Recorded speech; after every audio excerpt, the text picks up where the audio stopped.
On June the 22nd, 1940, Britain stood alone against the Nazis. France had surrendered, and Prime Minister Winston Churchill could only growl defiance. We shall fight on the beaches, we shall fight on the landing grounds, we shall fight in the fields and in the streets, we shall fight in the hills, we shall never surrender. Britain still had all the resources of its vast empire. Canada, Australia, New Zealand, South Africa, India, and a host of other territories had all been quick to declare war on Germany. But they were thousands of miles away, across the oceans, and their military power could not be brought to bear where it mattered.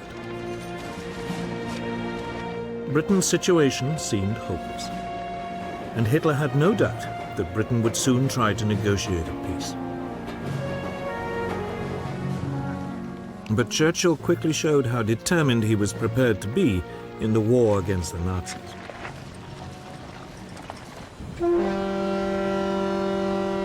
A powerful squadron of 2 French battleships and 2 battle cruisers was lying in the port of Mers el-Kabir in French North Africa. If the French ships fell into German hands, the British Navy's position in the Mediterranean would become impossible.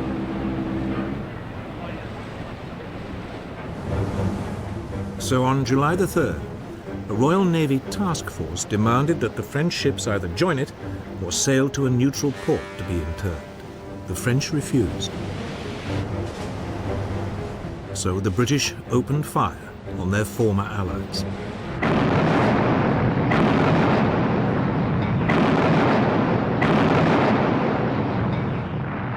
They destroyed or severely damaged 3 of the battleships.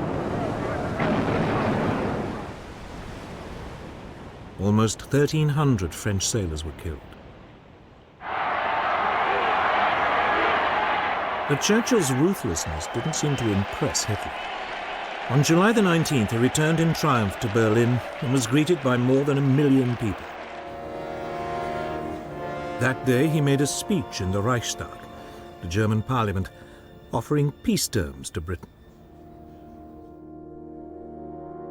His offer seemed generous. Britain could keep its empire. In return, Hitler wanted a free hand in Europe. His plan was to conquer the countries of the East in order to win Lebensraum, room to live, for the German people. But Churchill would have none of it. The British would fight on. This would, as he put it, be their finest hour.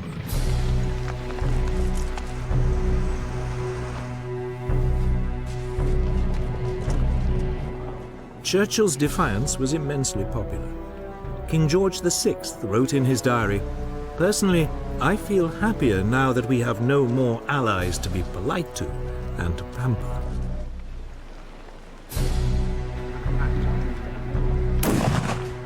But it was difficult to see how Britain could ever turn the tables and actually win the war. The British Army might have survived Dunkirk, but it had lost almost all its tanks, artillery, and transport in the evacuation. It had just 25 divisions armed mainly with rifles to resist the vast armored columns of the world's most fearsome war machine. So there was little to be done except dig in and wait. Coastal defenses were prepared and concrete strongpoints built all across southern England. Signposts on roads were removed to make it harder for any invaders to find their way around. Large open areas were littered with obstacles to deter airborne troops. A volunteer defense force, the Home Guard, was recruited. It was made up of men who were otherwise ineligible to fight, often because of their age.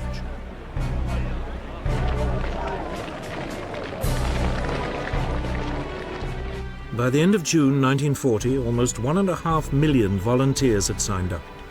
But there were few weapons with which to arm them. Hitler, meanwhile, was getting on with his invasion plans, codenamed Operation Sea Lion.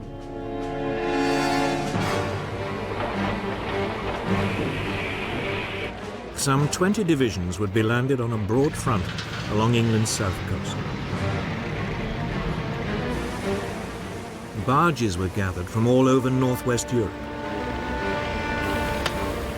These were hurriedly converted into makeshift landing craft. Troops were trained for beach landings. But for all Hitler's bravado, those planning sea lion were worried. Hitler might dismiss the English Channel as just another river to be crossed. But Britain's navy was still the largest in the world. It might be stretched thin by its worldwide commitments, but the Royal Navy's home fleet far outnumbered the German Navy.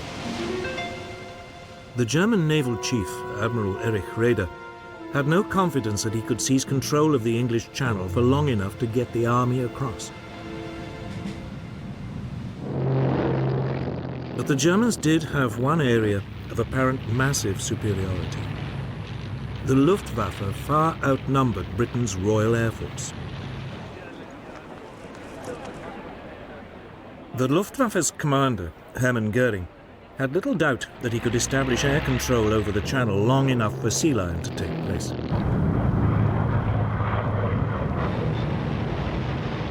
On July the 10th, the Luftwaffe began attacking shipping in the Channel.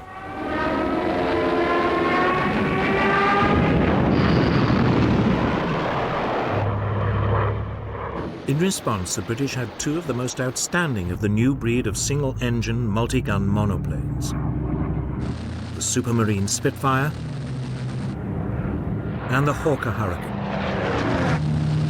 The Spitfire was slightly faster and more agile than its German rival, the Messerschmitt Bf 109, which escorted the German bombers. It would be used to intercept these. The Hurricane would prove a lethal bomber kill. But in July 1940, Air Vice Marshal Hugh Dowding, the head of Fighter Command, had less than 700 fighters. Against them were 2,600 German fighters and bombers. The odds against the RAF were daunting. Dowding knew that he could not take on the Luftwaffe every time it came over the Channel. So when the Germans began hitting British shipping, he did nothing.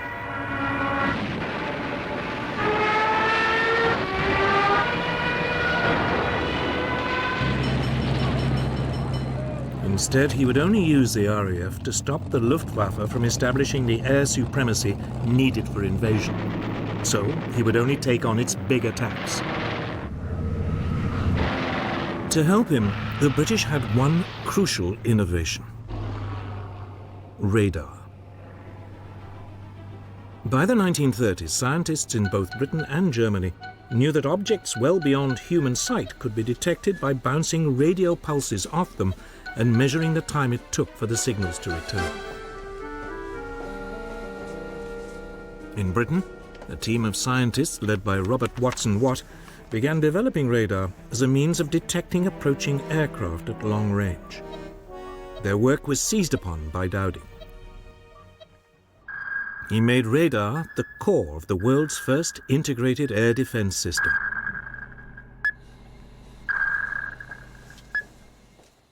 Known as Chain Home, this was a string of 21 300-foot-tall radar masts sited along the south and east coasts of Britain. These could pick up aircraft at a range of 120 miles and give their distance, direction, height, and numbers.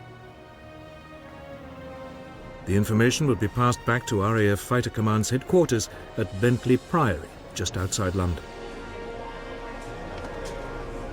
There, it would be assessed, and warning of an impending raid passed to Fighter Command's operations room. Moonshine 1-4, Sky Blue, take target 1, channel G George. Roger. Controllers would then alert the nearest RAF airfields and scramble the necessary number of fighters. The question was, would radar make up for Germany's massive superiority in numbers? The stage was now set for what would become known as the Battle of Britain. Since June the 10th, 1940, the German Luftwaffe had been battering British shipping in the English Channel. The Luftwaffe's commander, Reichsmarschall Hermann Göring, was determined to lure the British Air Force into combat. But Britain's Air Chief Marshal Hugh Dowding refused to take the bait. He used his fighters sparingly, knowing that the real battle was still to come.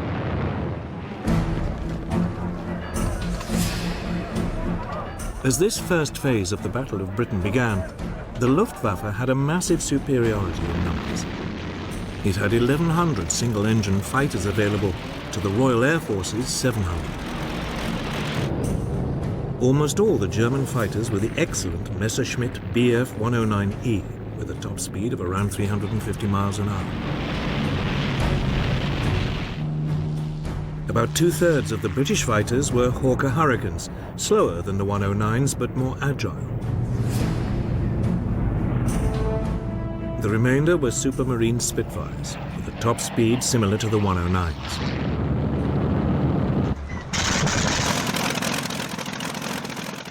For their assault, the Germans had over 1,300 medium bombers, Dornier Do-17s, Heinkel HE-111s, and Junkers Ju-88s, each carrying about 4,000 pounds of bombs.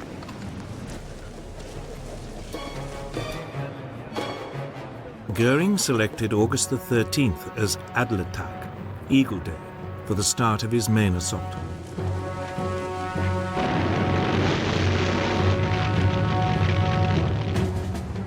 His aim was to destroy RAF fighters in the air and the RAF's airfields and Britain's aircraft factories.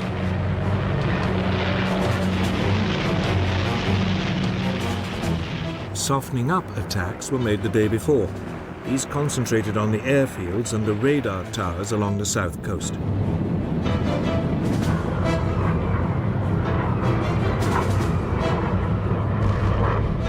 One station on the Isle of Wight was put out of action, and several were damaged, but these were working again within hours. Göring did not believe that radar had a significant role to play in the battle, and so these attacks were not repeated. It was a big mistake. Adlertag dawned cloudy, so the main assault was postponed until the afternoon. When it came, radar gave ample warning. Starmouth calling. Planes heard 3 miles southwest.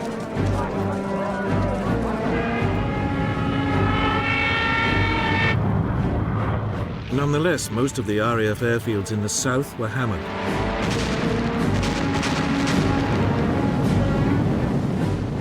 But by the end of the day, none had been put out of action. The Luftwaffe lost 46 aircraft. Britain, just 13.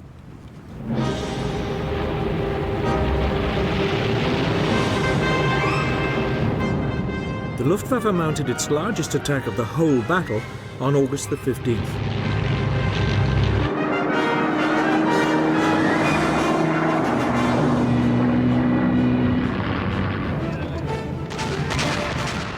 Waves of heavily escorted German bombers forced their way through to the RAF airfields. The RAF was so overstretched that some pilots flew 7 sorties that day. By the time the raids died away, some 90 German aircraft had been shot down for the loss of 42 British fighters.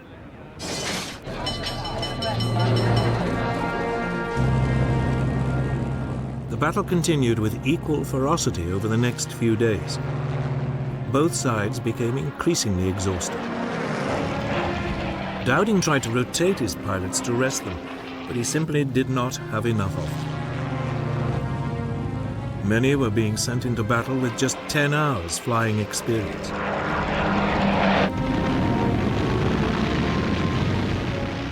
The Luftwaffe was suffering too. Its pilots were shocked and increasingly demoralized by the resilience of the British. The RAF fighters always seemed to be waiting for them.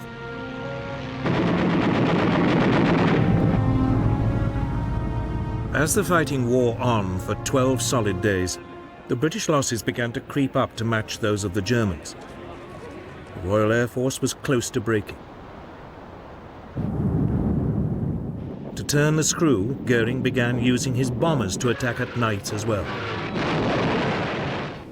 But this decision had an unexpected outcome. On the night of August the 24th, a flight of Heinkel bombers lost its way and bombed the city of London.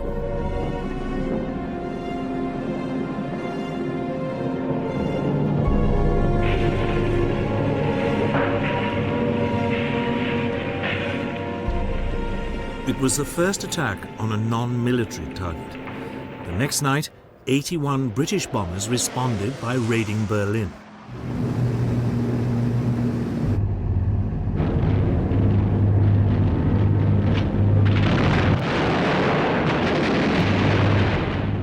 Hitler was infuriated and demanded massive retaliation.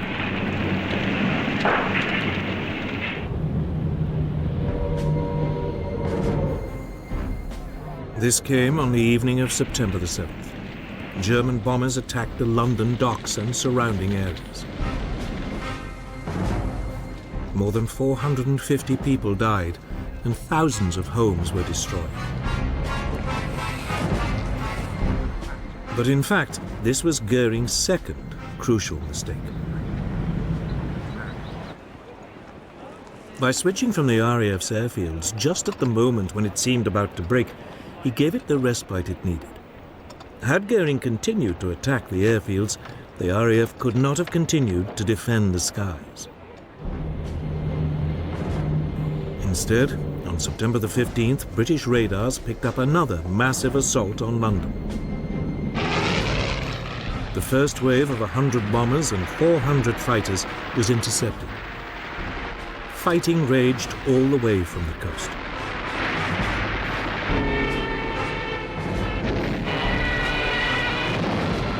In the afternoon, another fleet of 150 bombers renewed the attack.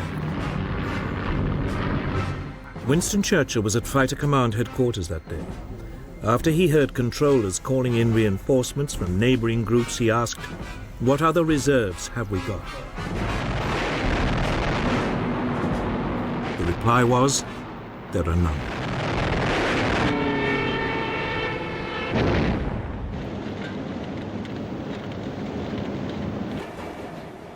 But it was obvious that the Luftwaffe had failed to gain control of the air. And on September the 17th, Hitler postponed Operation Sea Lion.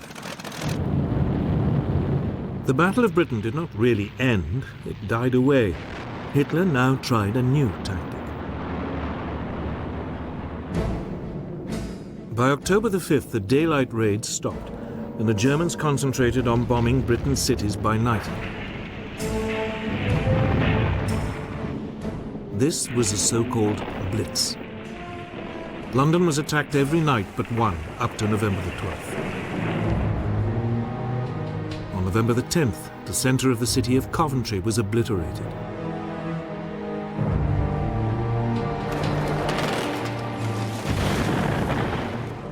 The Blitz continued into 1941, with the last major raid being made on London on the night of May the 10th. More than 50,000 civilians were killed in the Blitz, but there was never any question of Britain cracking.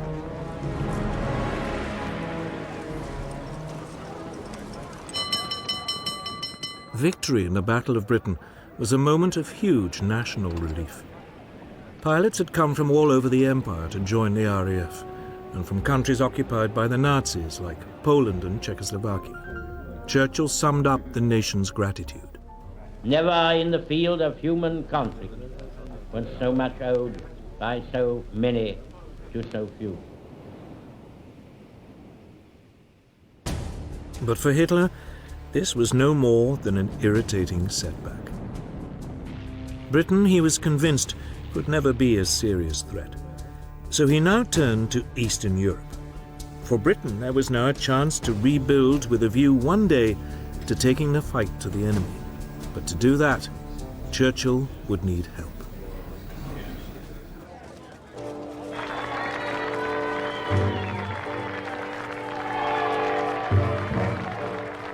Britain may have won the Battle of Britain, but it was still immensely vulnerable.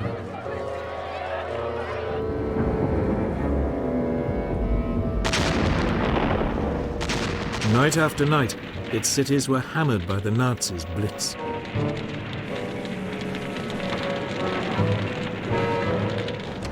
Its supply lifelines at sea were under constant assault. Churchill needed more help. And there was only one country that could provide it: the United States.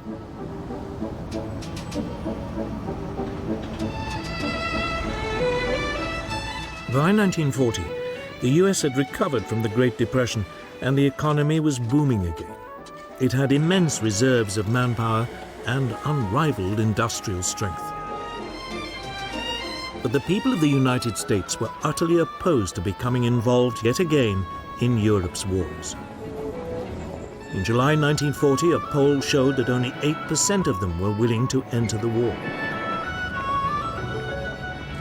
Undeterred, Churchill lobbied the US President, Franklin Delano Roosevelt. Roosevelt had long admired Churchill for his outspokenly anti-Nazi views, and the two men shared an interest in naval affairs. Roosevelt had been Undersecretary for the US Navy in 1917. After he became president, Roosevelt kept in touch with Churchill. The two began a correspondence, Churchill signing himself former naval person. For all his avuncular image, Roosevelt had no illusions that German aggression would one day suck America into the war. So he began the long job of preparing American public opinion.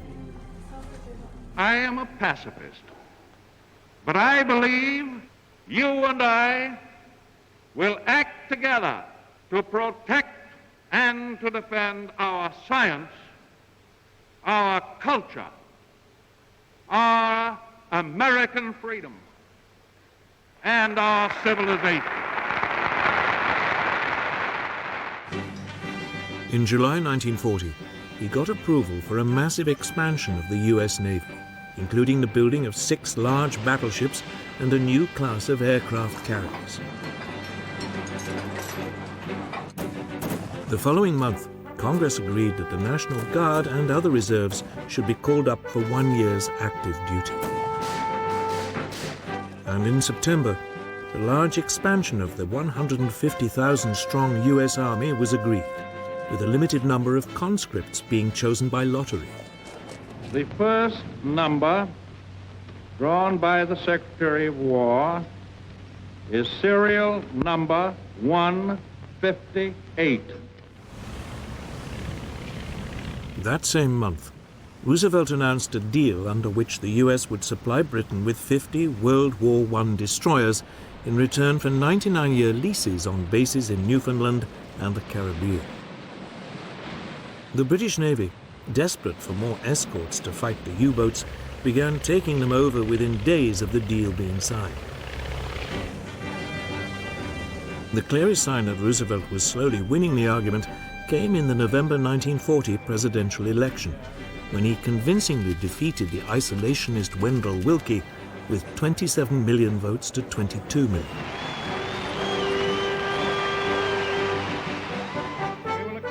At the end of the year, Roosevelt spoke to the American people, setting out the 4 essential freedoms which he believed were at stake, and which Britain was fighting to uphold: freedom of speech and religion, and freedom from want and from fear. To save these, the United States must become the arsenal of the democracies. In other words, it must arm Britain. We shall send you in ever-increasing numbers ships, planes, tanks, guns. That is our purpose and our pledge. But some Americans remained implacably opposed to helping Britain. One of the most outspoken was the American ambassador in London, Joseph Kennedy, father of the future president, John F. Kennedy. A Boston-Irish businessman who had made his fortune booze smuggling during Prohibition, Kennedy hated the British and seized every opportunity to claim that they would shortly be forced to surrender.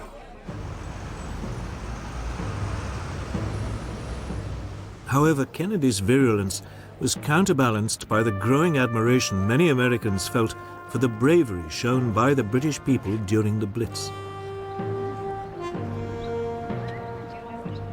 In particular, the broadcasts by the CBS London correspondent Ed Murrow helped to change public opinion.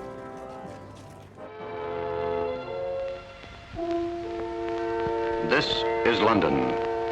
I remember the evening of Sunday, December 29th. It was just like any other winter evening. The first bombers were over London at about 6:30.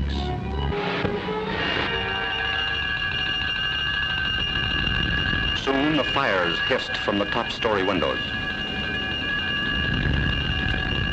Hitler once boasted, "I will rub out their cities." This is what he meant.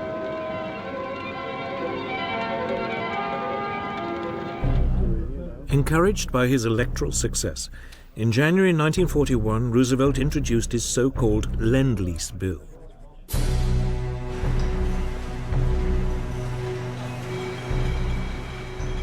The United States would supply weapons and war material to Britain and China, which was still struggling desperately against the invading Japanese. Payment would be delayed.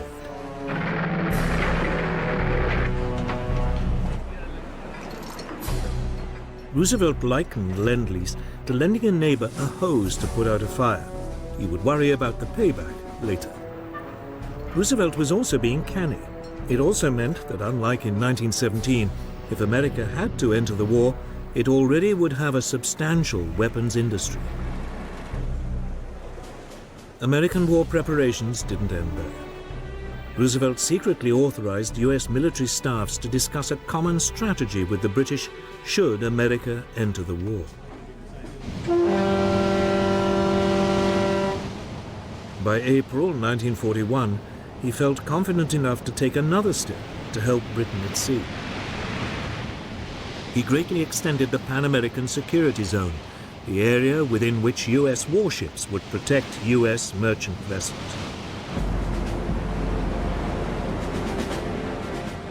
In May, U.S. troops set up bases in Greenland, and in July, U.S. Marines were sent to replace the British garrison in Iceland, which was there to deprive the Germans of its harbors.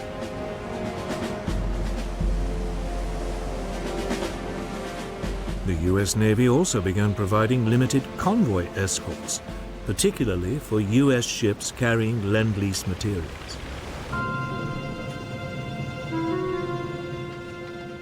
Hitler now gave his submariners strict instructions not to sink American ships, as he didn't want to provoke the United States into war. But inevitably, there were clashes.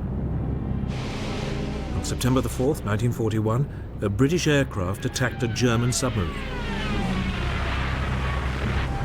Thinking that the strike had come from the nearby U.S. destroyer Greer, the U-boat fired a torpedo at it. The Greer responded with depth charges, and there was a running battle which lasted 3 hours.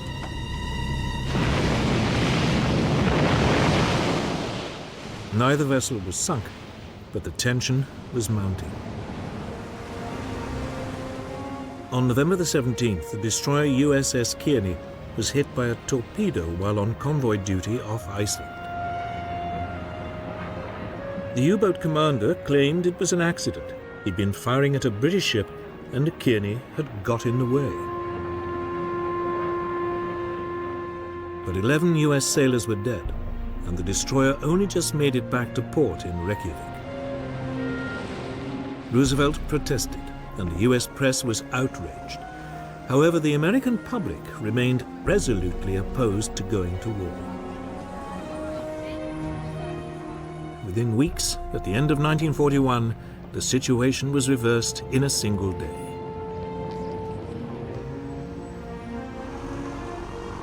But in the meantime, Britain would have to fight on alone. And luckily, it had an astonishing weapon to hand.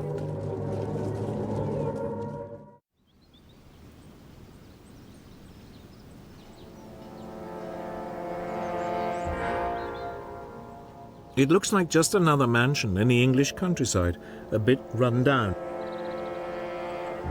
But Bletchley Park once contained a secret that fundamentally affected the course of World War II. Because it was at Bletchley that Britain worked out how to read Germany's most secret codes. Since the mid-1930s, all the German armed forces and intelligence departments had adopted a standard machine for encoding their messages. The cipher machine E, better known as Enigma. It was developed in the early 1920s as a handy tool for businessmen to keep commercial messages secret. It was powered by a battery, and its encoded messages were transmitted in Morse code to be decoded on a second Enigma machine at the receiving end. The critical element of the machine was 3 rotors, which could be set to scramble the message in a way which could only be unscrambled by another machine with the same settings. The rotors could be replaced and set differently. As a result, each letter typed could come up in any one of 150 million ways.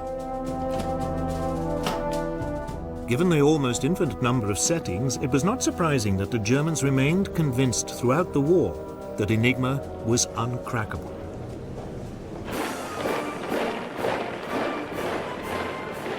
It was the Poles who took the first steps in solving this baffling puzzle.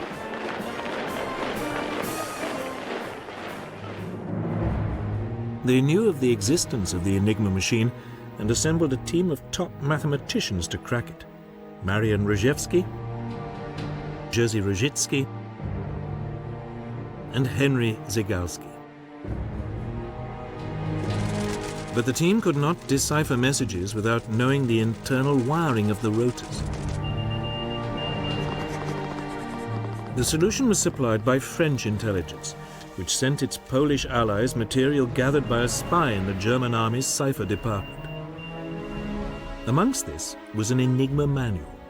The Poles were able to reconstruct an Enigma machine and began laboriously decoding messages.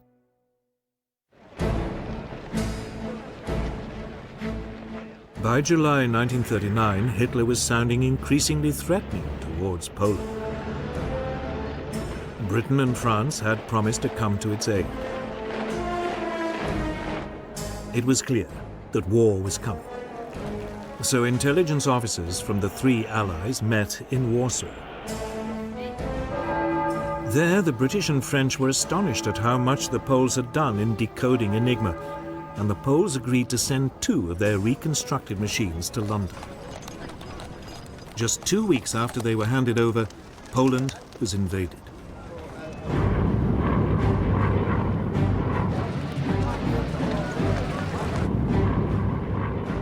By the time Poland fell to the Germans, the Polish cryptographers had destroyed all evidence of their work on Enigma. Some were captured and tortured, but none revealed what they'd been up to.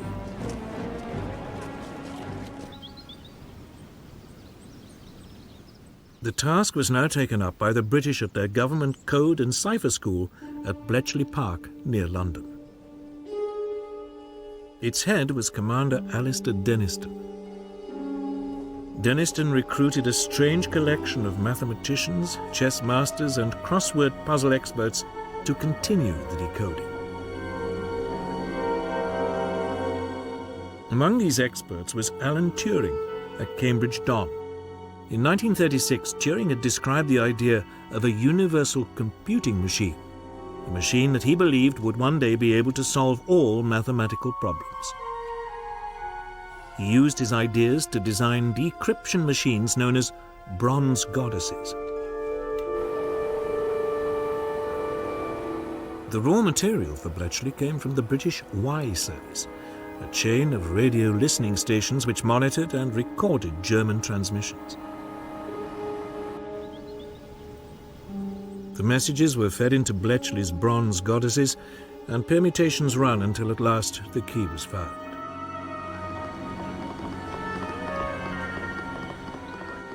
once a message had been decrypted, it was translated, analyzed, and passed on to the appropriate authority. From the moment he became Prime Minister and learned of Bletchley's work, Winston Churchill understood its extraordinary importance. He referred to Bletchley's output as his ultra-secret information, and ultra became its code name. The distribution of ultra was tightly controlled. Senior commanders were shown only that information which directly concerned their operations. The need to keep the source of the intelligence secret was so great that Churchill insisted that no action could be taken on the basis of ultra material unless a cover plan had been developed to convince the Germans that the intelligence must have come from another source.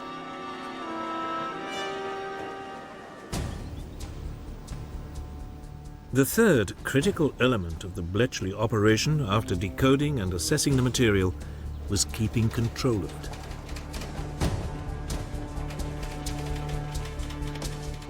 Often ultra revealed vital information about German plans and actions. News of forthcoming attacks and other intelligence was filed away in a massive card index system. This was constantly mined for answers to questions great and small. By the end of the war, Bletchley was decoding much of the German traffic almost as fast as it was being sent. It was jokingly said that it would have been quicker for a German commander to ring Bletchley to get his orders. It was at sea that the Allies first became aware of how vital information from ultra could be. An early example of its potential came on June the 8th, 1940. The British aircraft carrier Glorious was covering the convoys withdrawing Allied troops from Norway when Bletchley decoded signals showing the German battlecruisers Scharnhorst and Gneisenau were approaching its position.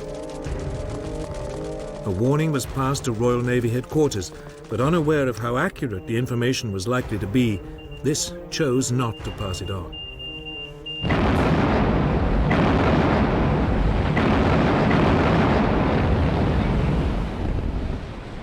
The Glorious was intercepted and sunk. The British Navy had learned the hard way just how important the new source of intelligence could be. It was not a mistake it would make again.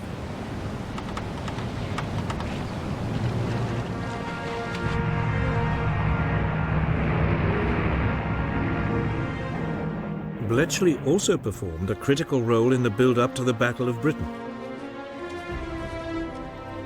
It had provided a clear picture of the Luftwaffe's order of battle and the overall strategy being adopted by its leader, Hermann Goering. This information convinced the head of British Fighter Command, Air Vice Marshal Hugh Dowding, that his tactic of committing his fighters bit by bit rather than in large numbers was the correct one, a tactic that played a crucial part in preserving the RAF's narrow winning margin.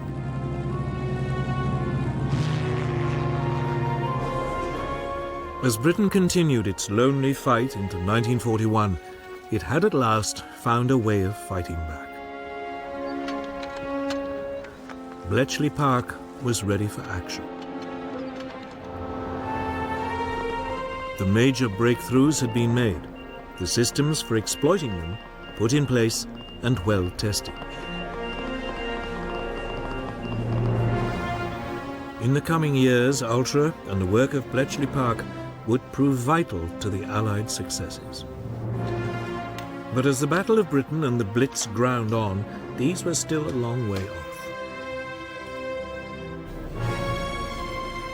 Churchill still needed more immediate results. And by early 1941, he thought that he had at last found a way to get them.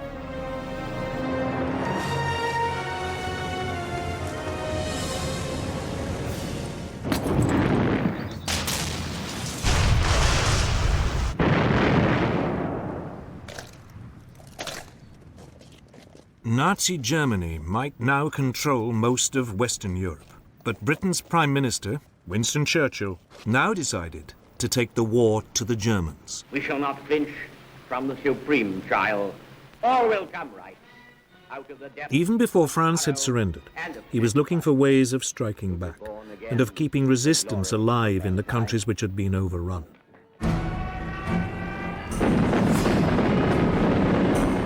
Just as the last troops were being taken off the beaches of Dunkirk, Churchill was already planning ahead. He wrote to his chiefs of staff demanding the formation of raiding forces which could attack the coasts of occupied Europe. Within a few days, a call for volunteers had been circulated to create a force of 5,000 men. They were to be called commandos, after the highly mobile Boer units which had fought the British for 3 years in South Africa at the turn of the century. 10 commando units, each of 500 men, were set up. They began practicing attacks from the sea.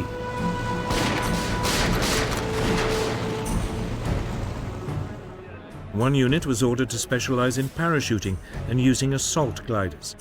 This soon became the basis of the separate parachute regiment.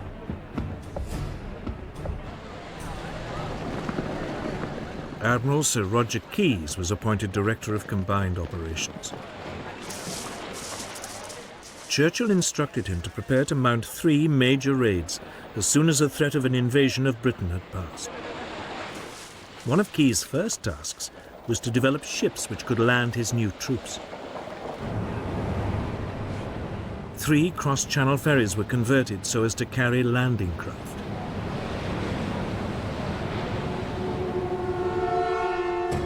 On March the 4th, 1941, 2 commando units and a demolition squad were landed on the Lofoten Islands off northern Norway. Their main objective was to destroy factories which converted fish oil into glycerine for explosives.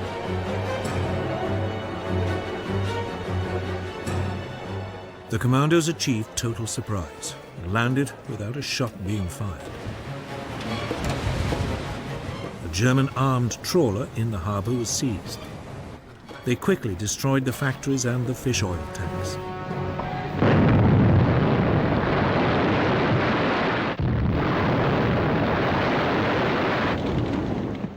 One officer could not resist using the local post office to send a telegram to A. Hitler, Berlin.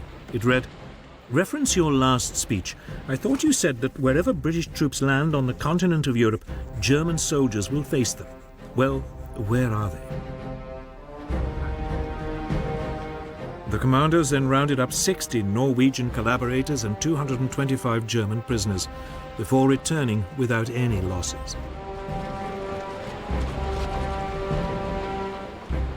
With them, they also took 115 Norwegian volunteers. These would then join the Free Norwegian forces in Britain.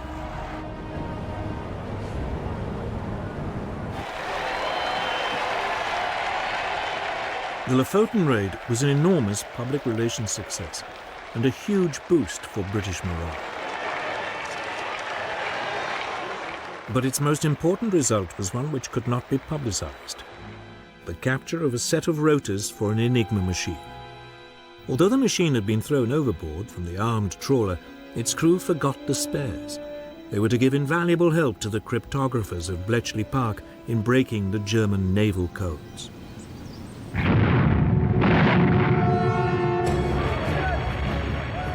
Then in December 1941, 4 commando units landed at the Norwegian port of Vagsø and were immediately involved in heavy fighting. The approach to Vagsø was covered by the small island of Malö, on which the Germans had placed artillery.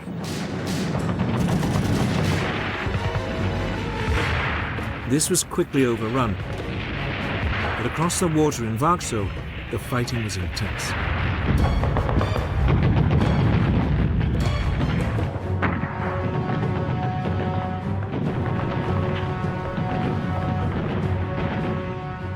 It took several hours for the main German garrison to be subdued.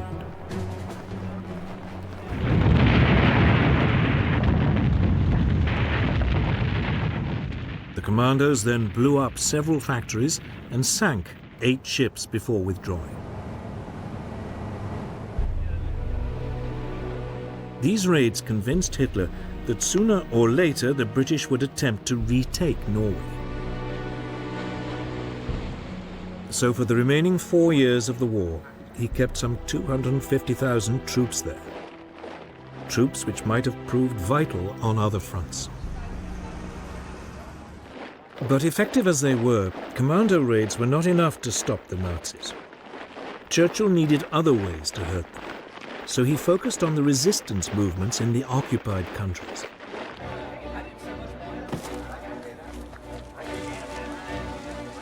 In July 1940, a Special Operations Executive, SOE, was formed, as Churchill put it, to set Europe ablaze. Its objectives were to encourage sabotage of the enemy war effort, gather intelligence, and prepare clandestine forces to disrupt German defenses.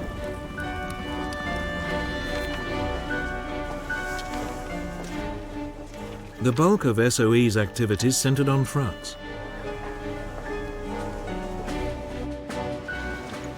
Soon agents were recruited in Britain to build up and coordinate the French resistance networks.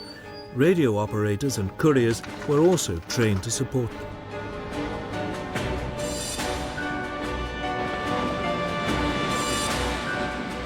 One problem was how to get these teams into the country.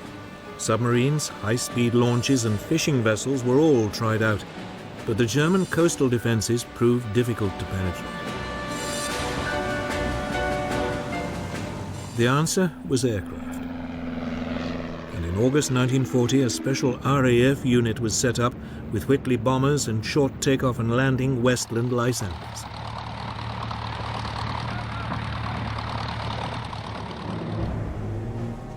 Agents and equipment were either parachuted in from the bombers or flown in and brought out by the Lysanders.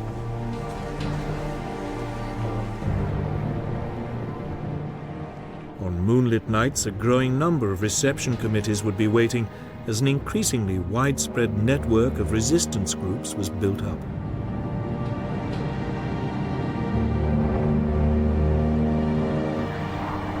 But all the while, they were hunted by an increasingly sophisticated German counter-espionage system. This used direction-finding equipment to locate hidden radios and double agents to infiltrate networks. The work of SOE agents was desperately perilous, and their life expectancy short. The slightest lapse in concentration might betray them to the Gestapo. Many suffered torture and death. But Churchill was sure it was worth it. Keeping resistance alive in the occupied countries gave hope to millions that liberation would eventually come.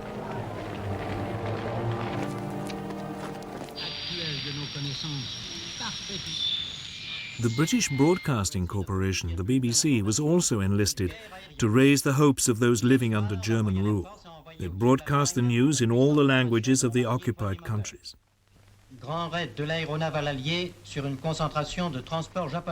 German penalty for listening to these bulletins was death. But people tuned in regardless. The BBC also played a crucial role in transmitting coded messages to resistance groups. These always came after the 9 o'clock news. Message très important pour le chef de Gaël. Attention, il va pleuvoir bougrement ce soir. For the peoples of occupied Europe, the prospect of liberation might only be a distant dream, but in the middle of 1941 it suddenly became more likely.